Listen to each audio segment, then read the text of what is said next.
ശീലം.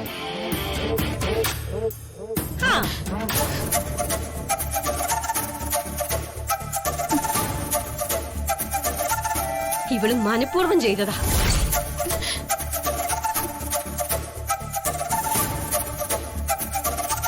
ദൈവമായിട്ട് കൊടുത്ത സന്തതിയെ കൊന്നു മുടിച്ചവളാ. ഏതെണ്ണം കെട്ട മൂദേവി.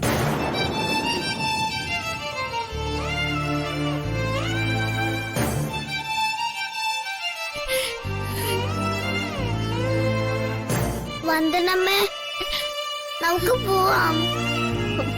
വിളിച്ചോട്ട് പോടി നിന്റെ ഈ വളർത്തു പിള്ളേ. വസന്തേ, മതി. ഈ പ്രശ്നത്തെ ചൊല്ലി അത്യാവശ്യത്തിനുള്ള ഒച്ചപ്പാടും ബഹളമൊക്കെ ഇവിടെ നടന്നു കഴിഞ്ഞിട്ടുണ്ട്. എന്തൊക്കെയായാലും നഷ്ടപ്പെട്ട കുഞ്ഞിനെ തിരിച്ചു കിട്ടില്ലല്ലോ.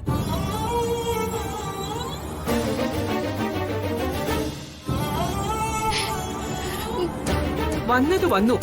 ഇനി എല്ലാ ദുഃഖങ്ങളും സഹിച്ച് സമാധാനായിട്ട് ഇരിക്കാൻ വേണ്ടത്. എന്നാലേ അങ്ങനെ സമാധാനമായിട്ടിരിക്കാൻ ഞാൻ തീരുമാനിച്ചിട്ടില്ല. എനിക്ക് 2 പെൺമക്കളാ. ഗർഭം കലക്കുന്ന പാരമ്പര്യമുള്ള കുടുംബത്തിലെ കുട്ടികളാണെന്ന് അറിഞ്ഞാലേ അവരെ ആരെങ്കിലും കൈയേക്കുവോന്ന്. ഇവളെ പോലെ മുച്ചി മുതുക്കാട്ടി നിക്കേയുള്ളൂ. ആ സങ്കടം ദണ്ണം ഉണ്ടമ്മ എനിക്ക്. പറയേണ്ടതൊക്കെ ഞാൻ പറഞ്ഞിട്ടേ പോവൂ. അതുകൊണ്ട് ഒരു പ്രയോജനമില്ല ചേച്ചി. എന്തൊക്കെ ചെയ്തു കൂട്ടിയാലും എന്നും എപ്പോഴും അമ്മ വന്ദനേച്ചിയുടെ കൂടെ തന്നെയാ.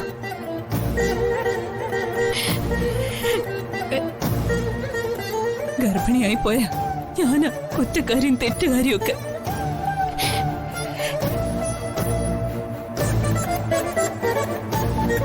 ഞാനെല്ലാം സഹിച്ചോളാം.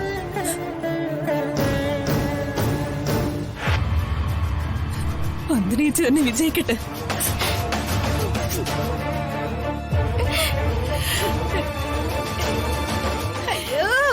കണ്ടിട്ട് അവള് പൂക്കണ്ണീര് പൊഴിക്കുന്നത്.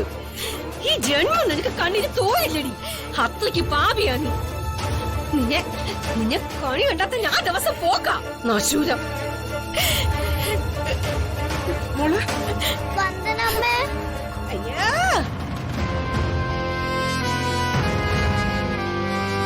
അമ്മയുടെ സ്ഥാനം നൽകി സ്നേഹിക്കുകയും ബഹുമാനിക്കുകയും ചെയ്ത ചേച്ചി തന്നെ എന്നോട് ദ്രോഹം ചെയ്യുമെന്ന് ഞാൻ തീരെ പ്രതീക്ഷിച്ചില്ല. ഇല്ലേ? ഇപ്പോഴെങ്കിലും നിനക്ക് മനസ്സിലായില്ലടാ വന്ദന ആരാണെന്ന്.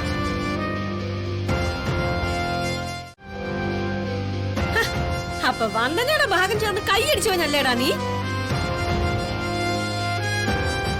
ഇപ്പൊ അവളുടെ തനി കുണം നിനക്ക് മനസ്സിലായല്ലോ. അനുഭവിച്ചോ? നീയൊക്കെ അനുഭവിക്കണം.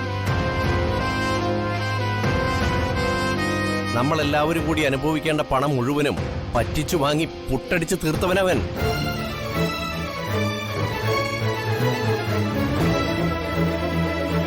പ്രകാശേട്ടാ, വേണ്ട. ആരുടെയും ഗുണവും ദോഷമൊന്നും നമ്മൾ പറയണ്ട. ഒരു കൂട്ടുകുടുംബമായി എല്ലാവരും സഹകരിച്ച് മുന്നോട്ട് പോകണമെന്നുള്ള ആഗ്രഹമായിരുന്നു എനിക്ക്. വാടക വീട്ടിലേക്ക് മാറണമെന്ന പ്രകാശേട്ടന്റെ തീരുമാനത്തെ വിലക്കിയത് ഞാനാ. ഇനി ഇവിടെ അധികകാലം ശരിയാവുമെന്ന് തോന്നുന്നില്ല. അതുകൊണ്ട്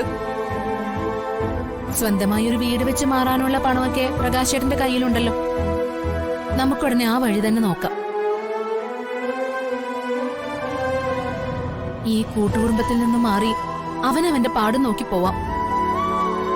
ഇവിടെ താമസിക്കുന്നവർക്കെങ്കിലും ഒരു സമാധാനം കിട്ടട്ടെ. വന്ദനമ്മേ,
എപ്പോഴാ വാങ്ങിയത്? ഇതുപോലെ ലോക്കറ്റ് ചുട്ടമാല സുചിത്ര ആന്റിക്കുണ്ടല്ലോ. പിന്നെ ഹരിതാന്റിക്കുണ്ട്, വർഷാന്റിക്കുണ്ട്.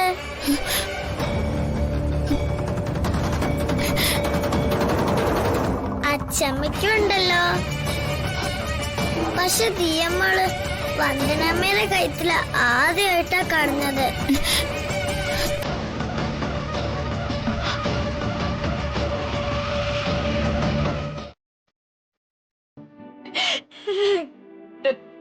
എന്റെ മോള് കരയാതെ.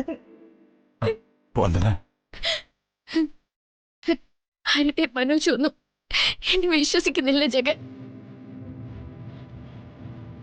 ഞാൻ അവർക്കൊരു കൊലപാതക.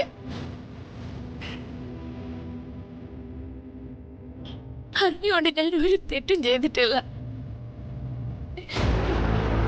ദൈവത്തെ സാക്ഷിയാക്കി ഞാൻ പറയാം, ഞാൻ നിരപരാധിയ.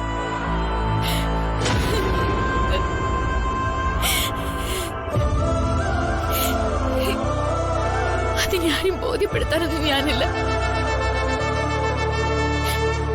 എല്ലാവരുടെയും മനസ്സിൽ അങ്ങനെയാണെങ്കിൽ അതങ്ങനെ തന്നെ ഇരിക്കട്ടെ.